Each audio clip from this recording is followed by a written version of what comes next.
ရားရှိခွာဆာဆောင်မှာနှုတ်ဆက်တာပါရယ်ဧပြီလ1ရက်2026ခုနှစ်ပုံနှူနေ့ကိုရောဤကဲတင်ချင်းကြောင့်ကျွန်ုပ်ဒီဝမ်းမြောက်၍ကျွန်ုပ်တို့၏ဘုရားခင်အခွင့်နှင့်အလံကိုထူကြလိမ့်မည်20ခုမြောက်သောစာလံအခန်းငယ်9ခေါင်းစဉ်ကအောက်လံထူမီတာယာသောနွေရာသီပြပြတတကိုမြင်ရသောကာလမှာဘုရားရှင်ပို့ဆောင်တော်မူသောကျေးဇူးတော်ကိုဝန်ခံရပါ၏လွန်ခဲ့သောဆောင်းရာသီနှင့်မိုးရာသီများမှာတော့ပတ်ဝန်းကျင်နှင့်ကျွန်ုပ်တို့ကိုယ်တိုင်ဆိုဆို၍အေးမြခဲ့တော်လဲယခုကာလမှာတော့ပူပြင်းသောຫນွေနှင့်မွေးလျော်ခံစားကြရကတရားမျှတာပါသည်ကဘာမြေကြီးနှင့်ရာသီဥတုကိုခွဲကမ်းမှတ်သားသောဘုရားသခင်ဉာဏ်တော်က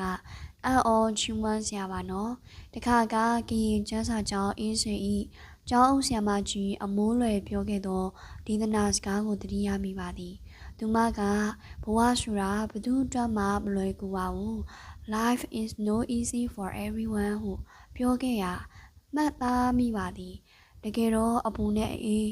အနှွေးနှင့်အချမ်းရှိသောကြောင့်တခါတရံမှာပူလောင်ခြင်းကိုလည်းလက်ခံရမှာပါ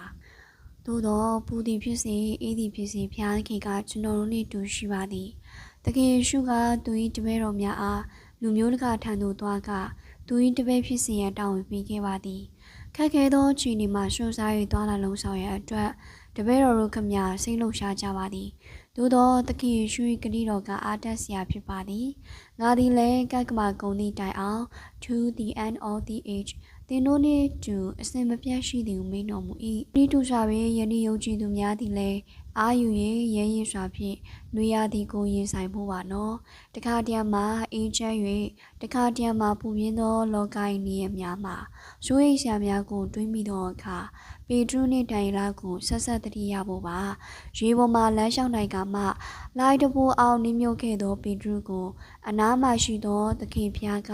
ဆွဲတင်ကယ်ဆယ်ပေးပါသည်မိဖို့တဲ့သို့ဝင်ရသောဒိုင်လာကိုဖျားသခင်ကအနီးမှရှိသောကြောင့်အတူလမ်းလျှောက်ကွယ်ကာပေးပါသည်ဒိုင်လာကိုဖျားသခင်ပြစ်မထားပါယခုလည်းသင်နှင့်ကျွန်ုပ်၏နားမှာသခင်ဖျားအသေးချာရှိနေသောကြောင့်အောက်လံထူကြဖို့ပါနော်အားလုံးဖျားသခင်ကောင်းချီးပေးပါစေ